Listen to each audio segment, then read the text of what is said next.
का पहला पार्ट। देखिए दोस्तों, मैथ्स को सॉल्व करने के लिए कुछ इंपॉर्टेंट फैक्ट होते हैं। उन सब फैक्ट को इस वीडियो में आपको बताऊंगा ताकि ये सब फैक्ट आए आपके सामने, तो आप इन देख के इन सब प्रश्नों में देखें तो आप कंफ्यूज नहीं हो। तो इसलिए दोस्तों इन फैक्ट को देखिए, एकदम बेसिक से आपको बता रहा हूँ। देखिए कुछ इंपॉर्टेंट फैक्ट होते हैं, उनको बता रहा हूँ एकदम बेसिक से। जो इंपॉर्टेंट फैक्ट है देखिए क्या है दोस्तों। पहला फैक्ट है, किसी संख्या में शून्य का गुणा किया जाए या शून्य में किसी संख्या से गुणा किया जाए तो गुणनफल शून्य प्राप्त होता है। कहने का मतलब है दोस्तों, कोई संख्या मान लीजिए a है, a में अगर जो हम शून्य से गुणा करेंगे तो शून्य ही आएगा, या हम शून्य से दोस्तों क्या करें, a में गुणा करें तब भी क्या आएगा, शून्य ही आएगा। एग्जाम्पल के तौर पे दोस्तों नीचे देख लीजिए, ये आपका एग्जाम्पल है। ये चीज अगर जो हम 5 में गुणा करेंगे 0 से, ठीक है, 5 गुणे 0 करेंगे तो वैल्यू क्या आएगी, 0 ही आएगी। या दोस्तों आप 0 से 5 में गुणा करेंगे तो भी वैल्यू क्या आएगा, मान क्या आएगा, 0 ही आएगा। एकदम अच्छे से समझिएगा, एकदम बेसिक से, ठीक है। या दोस्तों अगर जो हम कह ले 8 गुणे 0 गुणे 9 गुणे 6 बराबर भी क्या आएगा दोस्तों, शून्य आएगा। शून्य क्यों आएगा, क्योंकि बीच में एक आपको कहीं पे भी शून्य दिख गया तो वैल्यू क्या हो जाएगी दोस्तों, शून्य हो जाएगी। कैसे शून्य हो जाएगी देखिएगा, क्योंकि 8 गुणे 0 कर देंगे तो क्या हो जाएगा दोस्तों, शून्य हो जाएगा। और 0 गुणे 9 करेंगे तो भी क्या आएगा, शून्य हो जाएगा। और 0 गुणे 6 करेंगे तो भी क्या हो जाएगा, शून्य हो जाएगा। ये चीज समझिएगा, ठीक है। नेक्स्ट देखिए दोस्तों, दूसरा आपका फैक्ट है, दूसरा भी महत्वपूर्ण फैक्ट है शून्य में किसी संख्या से भाग दिया जाए तो भागफल शून्य प्राप्त होता है। ठीक है, समझिएगा, किसी संख्या के क्या दोस्तों क्या करना है, शून्य में किसी संख्या से भाग दे दे। या दोस्तों शून्य में आप कोई संख्या a है, भाग करेंगे तो क्या वैल्यू आएगी, शून्य आएगी। एग्जाम्पल के तौर पे दोस्तों समझिएगा, यहाँ पे अगर जो शून्य में हम 7 से भाग दे दे तो वैल्यू क्या आएगा, मान क्या आएगा दोस्तों, शून्य आएगा। शून्य में दोस्तों हम 39 39 से भी भाग दे देंगे तब भी शून्य आएगा। शून्य में दोस्तों 484 से भी भाग दे देंगे तब भी क्या आएगा, शून्य ही आएगा। शून्य में दोस्तों हम 1 लाख से भी भाग दे दे तो भी वैल्यू क्या आएगी, शून्य ही आएगी। इस बात का ध्यान रखेंगे।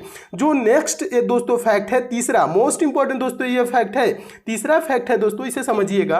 किसी संख्या को शून्य से भाग दिया जाए तो भागफल इन्फिनिटिव यानी कि अनंत प्राप्त होता है। अगर जो किसी संख्या में हम दोस्तों क्या करेंगे, शून्य से भाग देंगे तो क्या भागफल होता है, इन्फिनिटिव प्राप्त होता है। कहने का मतलब है अगर जो कोई संख्या है दोस्तों a, उसमें हम कर दे 0 से भाग, यानी कि a में 0 से भाग कर दे, a में 0 से भाग कर देंगे तो वैल्यू क्या आएगी, इन्फिनिटिव अनंत आएगी। अगर जो हम ये चीजें ऊपर वाली फैक्ट को भी ध्यान रखिएगा, ऊपर वाली भी इंपॉर्टेंट है। अगर जो 0 में a से भाग देंगे, 0 में किसी संख्या से भाग देंगे तो 0 आता है, लेकिन 0 से किसी संख्या में भाग देंगे तो इन्फिनिटिव अनंत आता है। यानी कि आप 17 को 0 से भाग करेंगे तो अनंत आएगा। वैल्यू क्या आएगा दोस्तों, अनंत आएगा। ठीक है, अगर जो 8 को हम 0 से भाग कर दे तो क्या आएगा, अनंत आएगा। 640 को दोस्तों हम 0 से भाग कर दे तो वैल्यू क्या आएगा, अनंत आएगा। किसी भी संख्या में दोस्तों हम 0 से भाग करेंगे तो वैल्यू क्या आएगा, अनंत आएगा। अगर जो हम 0 में किसी संख्या से दोस्तों भाग करते हैं, 0 में किसी संख्या से भाग करते हैं तो वैल्यू 0 आता है।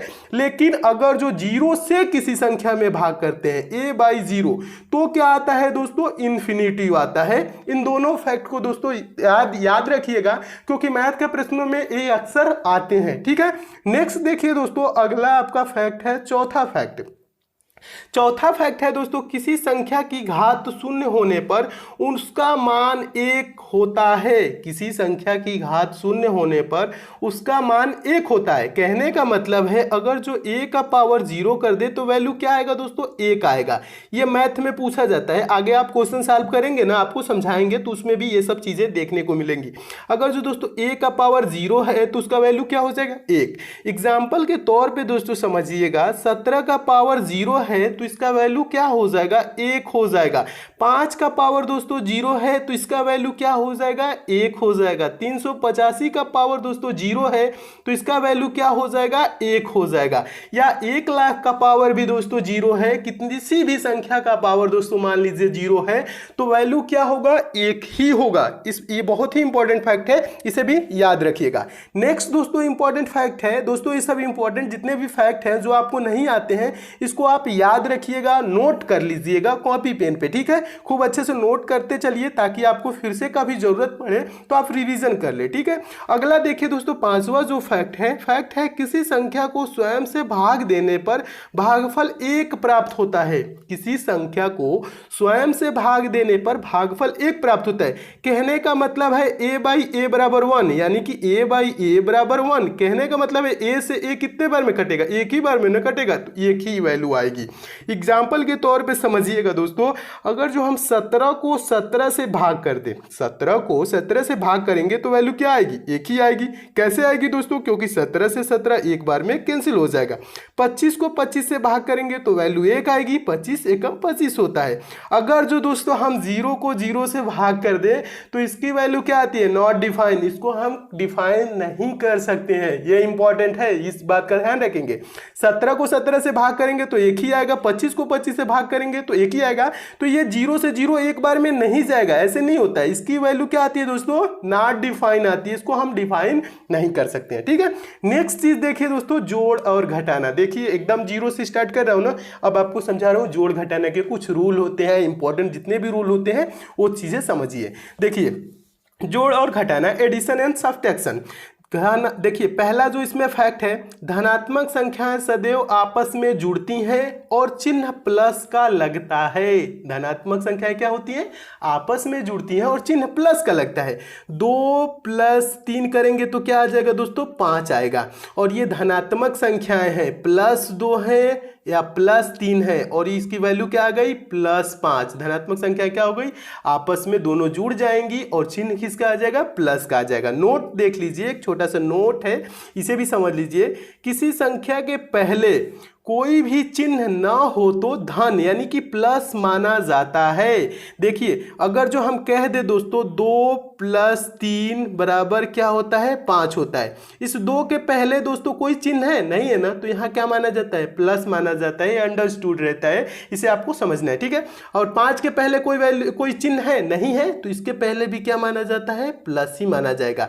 तो यानी कि 2 + 3 की वैल्यू क्या आ जाएगी दोस्तों, +5 आएगा। ये चीजें तो याद हो जाएंगी, आपको समझ भी लेंगे, ठीक है। नेक्स्ट देखिए दूसरा जो इसका फैक्ट है जोड़ घटाना का, दूसरा फैक्ट क्या कह रहा है दोस्तों, धनात्मक और ऋणात्मक संख्याएं सदैव आपस में घट जाती हैं और चिन्ह बड़ी संख्या का लगता है। देखिए एकदम 0 से पढ़ा रहा हूं, एकदम बेसिक से दोस्तों, खूब अच्छे से समझते हुए चलिए।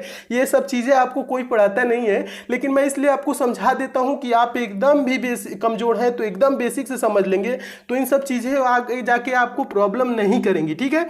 देखिए एग्जाम्पल के तौर पे समझिए दोस्तों, एक बार इसको फिर से फैक्ट को समझ लीजिए। फैक्ट है धनात्मक और ऋणात्मक संख्याएं सदैव आपस में घट जाती हैं और चिन्ह बड़ी संख्या का लगता है। तो देखिए धनात्मक और ऋणात्मक संख्याएं क्या होंगी, सदैव आपस में घट जाएंगी।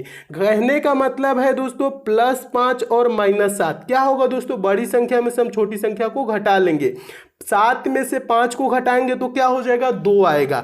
तो वैल्यू क्या होगी, -2। क्यों होगी, बड़ी संख्या का चिन्ह लगेगा। बड़ी संख्या की चिन्ह क्या है दोस्तों, बड़ी संख्या का चिन्ह है दोस्तों, बड़ी संख्या 7 है और इसका चिन्ह है माइनस। इसका चिन्ह क्या है, माइनस, तो -2 लगेगा। उसी प्रकार से दोस्तों आगे देखिएगा, ये चीजें हैं। नेक्स्ट जो चीज कह रहा है आपका 17 - 9 बराबर क्या होगा दोस्तों, 17 में से हम क्या करेंगे, बड़ी संख्या में से छोटी संख्या घटा देंगे। 17 में से 9 को घटाएंगे तो 8 आ जाएगा और चिन्ह किसका लगेगा, बड़ी संख्या। बड़ी संख्या कौन है, 17, यानी कि प्लस है। प्लस है तो इसके आगे भी 8 के आगे प्लस ही है, ठीक है। यानी कि कुछ लिखा नहीं है तो चिन्ह क्या माना जाता है, प्लस माना जाता है। ये चीजें ध्यान से समझते हुए चलिए।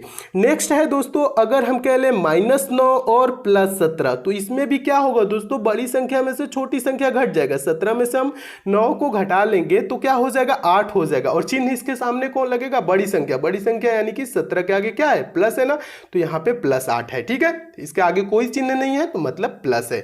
आगे एक और समझ लीजिएगा, नेक्स्ट एग्जांपल है 9 - 11। 9 - 11 तो हम क्या करेंगे दोस्तों, 11 में से आप 9 को घटा लेंगे। 11 में से 9 को घटा लेंगे 2 हो जाएगा और चिन्ह किसका लगेगा, बड़ी संख्या। बड़ी संख्या चिन्ह क्या है दोस्तों, 11 के सामने क्या लिखा हुआ है, माइनस लिखा है, तो -2 हो जाएगा। 9 - 11 का वैल्यू क्या होगा, -2। आगे देखिएगा, अगला भी यही चीज है, पलट दिया है। -11 + 9, -11 प्लस 9, इसमें भी क्या होगा दोस्तों, बड़ी संख्या में से छोटी संख्या को घटा लेंगे, यानी कि 11 में से 9 को घटाएंगे 2 आ जाएगा और चिन्ह किसका लगेगा, बड़ी संख्या का। बड़ी संख्या क्या है, 11 है, तो 11 के सामने क्या है, माइनस है, तो इसकी भी वैल्यू क्या हो जाएगी दोस्तों, -2 हो जाएगी। -11 प्लस 9 का वैल्यू क्या हो जाएगा, -2 हो जाएगा। अच्छे से समझते चलिए दोस्तों, मैं उम्मीद करता हूं ये सब चीजें आप समझ रहे होंगे। बेसिक चीज है दोस्तों, जब आप समझ लेंगे तो आपको आगे चल के मैथ में प्रॉब्लम नहीं होगी। ये सब चीजें थोड़ी सी उटपटांग लगती है कि कितना बेसिक बता रहे हैं, लेकिन दोस्तों उटपटांग ना समझिएगा, इसे आप समझते हुए चलिएगा। थोड़ा सा टाइम दे देंगे दोस्तों तो आप भी मैथ में स्ट्रांग हो जाएंगे। आप भी दोस्तों वीक, जितने भी वीक हैं उतने ज्यादा आप दोस्तों समझदार हो जाएंगे, उतने अच्छे से प्रश्नों को आप भी सॉल्व करने लगेंगे। इसलिए दोस्तों इन सब चीजों को आप वो सब ना समझिएगा, ठीक है, ऑड ना समझिएगा, खूब अच्छे से समझते हुए चलिए। यही सब चीजें आगे जाके आपको प्रॉब्लम में डालती हैं, तो इन सब चीजों को पहले ही समझ लीजिए कि आगे आपको प्रॉब्लम ना आए। देखिए तीसरा दोस्तों फैक्ट है, तीसरा भी इंपॉर्टेंट फैक्ट है दोस्तों, ऋणात्मक संख्याएं आपस में जुड़ जाती हैं और चिन्ह ऋण यानी कि माइनस का लगता है। इस बात का भी ध्यान रखेंगे दोस्तों, ऋणात्मक संख्याएं आपस में जुड़ जाती हैं और चिन्ह ऋण यानी कि माइनस का लगता है। यानी कि -5, एग्जाम्पल के तौर पे समझिएगा दोस्तों, -5 और -2 क्या हो जाएगा दोस्तों, -7। क्यों हो जाएगा, ऋणात्मक संख्या क्या होगी, आपस में जुड़ जाएगी, 5 2 जुड़ जाएगा और चिन्ह किसका लगेगा, माइनस का ही लगेगा। कहने का मतलब है, नेक्स्ट एग्जाम्पल समझिएगा, -7 -5, 7 5 जोड़ लेंगे 12 और चिन्ह किसका हो जाएगा, माइनस का हो जाएगा। ठीक है, -8 और -6, ठीक है, क्या करना है, जोड़ना है ना। ऋणात्मक संख्या क्या होती है, आपस में जुड़ जाती है और चिन्ह किसका लगता है, माइनस का ही लगता है। तो -8 और -6 क्या हो जाएगा, 8 6 जोड़ जाएगा 14 और चिन्ह किसका हो जाएगा, माइनस का हो जाएगा। बेसिक चीज है दोस्तों, खूब अच्छे समझते हुए चलिए। तो ये रहा आपका, ठीक है, तो इसे भी मैं उम्मीद करता हूं समझ गए होंगे। गुणा देखिए दोस्तों, गुणा क्या कह रहा है, देखिए दोस्तों गुणा में भी कुछ इंपॉर्टेंट फैक्ट होते हैं, उसे भी आप समझ लीजिए। आगे आपके मैथ के प्रश्न जब सॉल्व करेंगे तो ये सब चीजें भी आएंगी, तो आपको प्रॉब्लम नहीं होनी चाहिए, ठीक है। देखिए जो गुणा है दोस्तों, मल्टीप्लिकेशन है, अगर जो दोस्तों हम प्लस का गुणा प्लस में कर दे तो वैल्यू क्या आ जाएगा दोस्तों, प्लस आएगा। अगर जो +2 गुणे +3 करेंगे तो वैल्यू क्या आ जाएगा, 2 3 6 और 6 के आगे कुछ भी नहीं है, यानी कि ये क्या वैल्यू है, +6 है, समझिएगा अच्छे से। अगर जो दोस्तों हम प्लस का गुणा माइनस में कर दे तो वैल्यू क्या आ जाएगा दोस्तों, माइनस आ जाएगा। प्लस का गुणा माइनस में कर देंगे, प्लस गुणे माइनस क्या होता है, माइनस होगा, समझिएगा। +2 गुणे -3 वैल्यू क्या आ जाएगी दोस्तों, -6 आ जाएगी, क्योंकि हमने क्या बताया दोस्तों, प्लस का गुणा माइनस में करेंगे तो वैल्यू क्या आएगी, माइनस आएगी। तो इसीलिए हम +2 गुणे -3 किए तो वैल्यू क्या आ गई, -6 आ गई। आगे समझिएगा दोस्तों, माइनस का गुणा अगर हम प्लस में कर दे तो वैल्यू क्या आएगी, माइनस गुणे प्लस, तो इसकी भी वैल्यू आती है दोस्तों क्या, माइनस आती है, ठीक है। माइनस का गुणा अगर जो प्लस में कर दे तो इसकी वैल्यू क्या आ जाएगी, माइनस। -2 गुणे, एग्जाम्पल के तौर पे समझिएगा, -2 गुणे 3 क्या हो जाएगी दोस्तों, 2 3 6 हो जाएगा। अब वैल्यू क्या आ जाएगा दोस्तों, माइनस गुणे प्लस है तो ये -6 हो जाएगा, क्या हो जाएगा, -6 हो जाएगा। आगे देखिएगा, एक और है, इंपॉर्टेंट है ये वाला फैक्ट है, अगर जो माइनस का गुणा दोस्तों हम माइनस में करेंगे तो वैल्यू क्या आएगी, गुणा करना है दोस्तों, जोड़ना नहीं है, माइनस माइनस, ठीक है, माइनस माइनस जोड़ना नहीं है, माइनस का गुणा माइनस में कर रहे हैं तो वैल्यू क्या आ जाएगी दोस्तों, प्लस आ जाएगा, वैल्यू प्लस आ जाएगा। एग्जाम्पल के तौर पे समझिएगा दोस्तों, -2 गुणे -3 वैल्यू क्या आ जाएगी दोस्तों, +6 हो जाएगा। माइनस गुणे माइनस बराबर क्या हो जाएगा दोस्तों, प्लस हो जाएगा। आगे आप मैथ सॉल्व करेंगे तो ऐसे आपको प्रश्न में मिलेंगे ये सब फैक्ट, तो इन सब चीजों में आप क्या होंगे, कंफ्यूज नहीं होंगे, ठीक है, अच्छे से समझते हुए चलेंगे। तो माइनस का गुणा माइनस में करेंगे तो क्या होता है, प्लस होता है, तो +6, इसकी वैल्यू क्या हो गई दोस्तों, +6 हो गया, ठीक है। मैं उम्मीद करता हूं इसे भी समझ गए होंगे। देखिए जो इसका मेन जो निचोड़ है वो चीज समझिएगा। अगर जो दोस्तों यहां पे समझिएगा, ये इंपॉर्टेंट है, अगर माइनस का गुणा सम बार कहने का मतलब सम संख्याएं क्या होती हैं, सम संख्याएं वो संख्या होती हैं जो 2 से विभाज्य हो जाती हैं, 2 4 6 8 10, ये सब क्या है दोस्तों, सम संख्याएं। तो अगर जो माइनस की गुणा अगर जो दोस्तों सम बार 2 बार हो, 4 बार हो, 6 बार हो, 8 बार हो, 10 बार हो, यानी सम बार हो, तो चिन्ह किसका आएगा दोस्तों, प्लस का आएगा। ठीक है, अगर जो दोस्तों माइनस का गुणा विषम बार हो, विषम बार कहने का मतलब विषम संख्या है, ये सब चीजें आपके आगे बताऊंगा दोस्तों, सम संख्या क्या होती है, विषम संख्या है, अभाज्य संख्या है, सभी ये सब चीजें आपको बताऊंगा। लेकिन यहां समझिए विषम बार कहने का मतलब है विषम संख्या है, जो संख्याएं 2 से दोस्तों विभाज्य नहीं होती है उसे हम क्या कहते हैं, विषम संख्या कहते हैं। जैसे 1, 3, 5, 7, 9, 11 ये सब क्या है दोस्तों, विषम। अगर दोस्तों माइनस का गुणा विषम बार हो रहा है तो वैल्यू क्या आएगी दोस्तों, माइनस आएगी। माइनस का गुणा 3 बार होगा तो क्या आ जाएगा दोस्तों, अगर माइनस का गुणा 3 बार तो 3 क्या है, विषम है, तो इसकी वैल्यू क्या आएगी दोस्तों, माइनस में आएगी। ठीक है, ऐसे समझिएगा। एग्जांपल के तौर पे थोड़ा सा देख लीजिए, इंपॉर्टेंट एग्जांपल है। देखिए अगर जो 2 गुणे -3 गुणे 4 गुणे -2 गुणे -3 का वैल्यू क्या आएगा, इसको हम क्या करेंगे, प्लस माइनस ऐसे नहीं गुणा करेंगे, हम एक ही बार दोस्तों क्या करेंगे, इस टाइप का अगर जो प्रश्न है तो हम क्या करेंगे, एक ही बार गुणा कर लेंगे। 2 गुणे 3 करेंगे, 2 3 6, 6 गुणे 4 6 चौको 24, 24 गुणे 2 करेंगे 24 दूना 48, और 48 गुणे 3 करेंगे तो क्या आ जाएगा दोस्तों, 144 आ जाएगा। अब क्या करेंगे, अब हम देखेंगे कि कितने बार इसमें माइनस है, तो एक बार यहां पे माइनस दिख रहा है, दूसरा यहां पे दिख रहा है, तीसरा यहां पे, तो 3 बार माइनस है, यानी कि विषम बार है, तो चिन्ह किसका आ जाएगा दोस्तों, माइनस का। तो इसका वैल्यू क्या हो जाएगा दोस्तों, -144 हो जाएगा। मैं उम्मीद करता हूं दोस्तों आप अच्छे से समझ गए होंगे। ठीक है, नेक्स्ट एग्जांपल देखिए दोस्तों, अगला एग्जांपल भी इंपॉर्टेंट है। -3 गुणे -2 गुणे -4 गुणे -5, तो इसको हम क्या करेंगे, ऐसे नहीं गुणा करेंगे, गुणा एक ही बार संख्याओं का कर लेंगे। ठीक है, 3 गुणे 2 करेंगे, 3 दूना के 6, 6 गुणे 4 करेंगे, 6 चौको 24, 24 गुणे 5 करेंगे तो 24 पच्चे 120 वैल्यू आ जाएगी। अब देखेंगे माइनस कितने बार है, तो एक बार यहां दिख रहा है, दूसरा यहां दिख रहा है, तीसरा यहां दिख रहा है, चौथा यहां दिख रहा है। टोटल कितने बार दोस्तों माइनस का गुणा है, तो 4 बार गुणा है। टोटल कितने बार माइनस का गुणा है, 4 बार गुणा है ना, यानी कि 4 क्या है, सम बार है। सम बार है तो वैल्यू क्या आ जाएगी दोस्तों, प्लस आ जाएगा। तो इसका वैल्यू क्या हो जाएगा, 120, यानी कि प्लस 120। तो इसका वैल्यू दोस्तों 120 ही होगा, -120 नहीं होगा। क्यों नहीं होगा, क्योंकि इसका गुणा, माइनस का गुणा सम बार है, तो इसकी वैल्यू क्या आ जाएगी दोस्तों, प्लस में आएगी। मैं उम्मीद करता हूं दोस्तों आप इसे भी एकदम अच्छे से समझ गए होंगे। नेक्स्ट समझिए दोस्तों, अगला क्या है दोस्तों, भाग। ठीक है, जोड़ घटाना समझ गए, गुणा समझ गए। अब भाग का जो इंपॉर्टेंट फैक्ट है, रूल है, उसे समझ लीजिए। उसके बाद दोस्तों आपको बताऊंगा बीजगणितीय संक्रियाएं। ठीक है, देखिए भाग कहने का मतलब है डिवीजन। क्या होता है इसका रूल, जो होता है वो रूल है, यदि अंश और हर के चिन्ह समान है तो धनात्मक मान प्राप्त होगा, और यदि अंश और हर के मान असमान है तो ऋणात्मक मान प्राप्त होगा।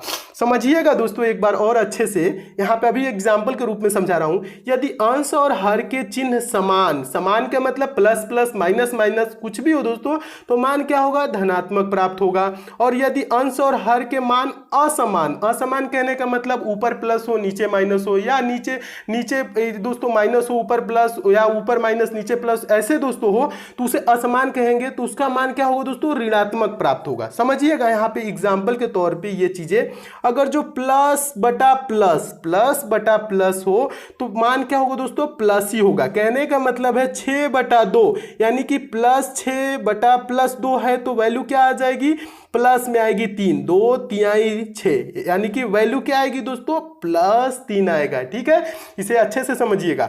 नेक्स्ट जो है दोस्तों, अगर जो प्लस बटा माइनस है तो इसकी वैल्यू क्या आएगी दोस्तों, ये मान क्या है दोस्तों, ये असमान है। असमान है तो वैल्यू क्या आएगी दोस्तों, माइनस आएगी। और इसका मान क्या है दोस्तों, समान है, प्लस बटा प्लस है तो प्लस आया है। समझिएगा, तो ये प्लस बटा माइनस है तो इसकी वैल्यू असमान है, तो ये क्या आ जाएगी, माइनस आ जाएगी। अगर जो 6/-2 हो जाए दोस्तों, तो ये 2 3 6, तो वैल्यू क्या आएगी दोस्तों, माइनस में आएगी, 2 3 6 में, यानी कि -3 आएगी। अगर जो दोस्तों माइनस बटा माइनस हो तो ये सिंबल जो है दोस्तों, ये चिन्ह क्या है, समान है ना, तो इसकी वैल्यू क्या आ जाएगी दोस्तों, प्लस आ जाएगा। कहने का मतलब है, एग्जाम्पल समझिएगा, -6/-2। ठीक है, तो ये क्या होगा दोस्तों, माइनस से तो माइनस ऐसे कैंसिल हो जाएगा, और 2 3 क्या हो जाएगा, 6 हो जाएगा, तो इसकी वैल्यू क्या आएगी, +3 आएगी। अच्छे से समझिएगा। नेक्स्ट जो है दोस्तों, माइनस बटा प्लस, माइनस बटा प्लस क्या होगा दोस्तों, चिन्ह क्या है दोस्तों, असमान है। जब चिन्ह असमान होती है तो वैल्यू क्या आएगी दोस्तों, माइनस में आएगी। तो आगे एग्जांपल पे समझिएगा, -6/-2, तो इसकी वैल्यू क्या आएगी, 2×3 = 6, -3 आएगी। क्योंकि दोस्तों क्या है, चिन्ह असमान है, चिन्ह असमान है तो वैल्यू क्या आएगी, माइनस में आएगी। तो इसका वैल्यू क्या हो जाएगा दोस्तों, -3 हो जाएगा। नेक्स्ट समझ लीजिए दोस्तों, ये चीज समझ जाएंगे, ये एक बहुत ही कंफ्यूजन वाला चीज है दोस्तों। जो आप मैथ के प्रश्न सॉल्व करते हैं तो बहुत ही कंफ्यूजन होती है जहां पे ये इस चीज को लेके देखिएगा, बहुत ही इंपॉर्टेंट ये फैक्ट है। इसे समझ जाएंगे तो आपको कंफ्यूजन बहुत ज्यादा दूर हो जाएगा। मैथ के प्रश्न सॉल्व करते हैं तो बहुत ही कंफ्यूजन पैदा करता है। देखिए क्या होता है दोस्तों, लिख देता है -a/b, देखिए -a/b लिखे या दोस्तों a/-b लिखे, वैल्यू एक ही होगी, मान एक ही होगा। या दोस्तों क्या कह देगा, इसको ऐसे भी लिख दे, -a बीच में माइनस दे दे और a/b दे दे, तो इसकी भी वैल्यू क्या होगी, वही होगी जो -a/b या a/-b होगी। ठीक है, वैल्यू एक ही होगा, समझिएगा अच्छे से। क्या होता है कभी कभी दोस्तों ऊपर माइनस दे देता है तो आप लोग कंफ्यूज हो जाते हैं, तो इसके तो वैल्यू क्या हो जाएगा, माइनस में हो जाएगा। अगर दोस्तों यहाँ नीचे वैल्यू दे देता है तो आप कंफ्यूज होते हैं इसका वैल्यू प्लस होगा कि माइनस होगा। ये चीजें कुछ नहीं, सबका वैल्यू माइनस में ही होगा, क्योंकि चिन्ह क्या है दोस्तों, असमान है, ये चीज समझिएगा। तो क्या हो जाएगा दोस्तों, इसकी वैल्यू माइनस में होगी। अगर जो दोस्तों माइनस बीच में दे देता है तो भी आप कंफ्यूज हो जाते हैं क्या होगा, इसका भी वैल्यू क्या है दोस्तों, बीच में माइनस है तो माइनस ही है, एक बार माइनस है तो माइनस ही है। एग्जाम्पल के तौर पर समझिएगा दोस्तों, अगर जो हम कह दें -6/2, इसकी वैल्यू क्या होगी दोस्तों, -3 ही होगी। या दोस्तों हम कह ले यानी कह दे दोस्तों 6/-2, इसकी भी वैल्यू क्या होगी, 3 ही होगी, -3 ही होगी। ठीक है, इसकी नीचे माइनस है तो भी कोई टेंशन लेने की नहीं है, इसकी भी वैल्यू -3 ही होगी। या कह दे दोस्तों -6/2, इसकी भी वैल्यू क्या होगी दोस्तों, -3 ही होगी। ये सब चीजें एक ही है दोस्तों, लिखने का तरीका अलग अलग है लेकिन ये सब चीजें बराबर है, यानी कि एक ही है। सबका वैल्यू क्या होगा दोस्तों, -3 होगा। तो ये सब चीजें आए तो दोस्तों आप कंफ्यूज नहीं होइएगा। तो दोस्तों ये रहा आपका बेसिक का पहला पार्ट। अगले दोस्तों ये आपका पार्ट समाप्त होता है पहला। अब नेक्स्ट पार्ट में दोस्तों आपको बताऊंगा बीजगणितीय संक्रियाएं, जिसमें आपको बताऊंगा दोस्तों चर राशियां क्या होती हैं, अचर राशियां क्या होती हैं दोस्तों, उनका गुणा कैसे किया जाता है, उनको जोड़ा कैसे जाता है, वो सब चीजें भी दोस्तों मैथ के लिए काफी इंपॉर्टेंट होती है। तो नेक्स्ट पार्ट को भी दोस्तों आप जरूर देख लीजिएगा, सारे पार्ट दोस्तों देखते चलिए और कुछ दिन में दोस्तों मैं आपको गारंटी देता हूं कि मैथ में आप एकदम दोस्तों स्ट्रांग हो जाएंगे और आप भी मैथ के प्रश्नों को दोस्तों सेकंडों में सॉल्व करने लगेंगे। दोस्तों अगर आपको ये सारे प्रश्न अच्छे लगे हैं तो वीडियो को लाइक जरूर कीजिएगा और आपके जो भी दोस्तों संबंधित हैं, जो भी मैथ में वीक है दोस्त या घर के सदस्य, तो उनको भी दोस्तों आप जरूर मैथ सिखाइए दोस्तों, उनके पास इस वीडियो को शेयर भी कीजिए। और दोस्तों आप इस चैनल को तो सब्सक्राइब करके जरूर जुड़ जाइए। अगर जो आप मैथ सीखना चाहते हैं एकदम बेसिक से तो आप हमसे जुड़े रहिए दोस्तों। और बगल में बेल आइकन का सिंबल बनेगा दोस्तों, जहां सब्सक्राइब लिखेगा तो बेल आइकन प्रेस करके बेल आइकन को ऑन कर लीजिएगा, ताकि जब भी मैं इंपॉर्टेंट मैथ की वीडियो डालूं दोस्तों उसकी नोटिफिकेशन यानी आप तक मैसेज आए। तो मिलते हैं दोस्तों अगले वीडियो में नेक्स्ट पार्ट के साथ, तब तक के लिए दोस्तों धन्यवाद।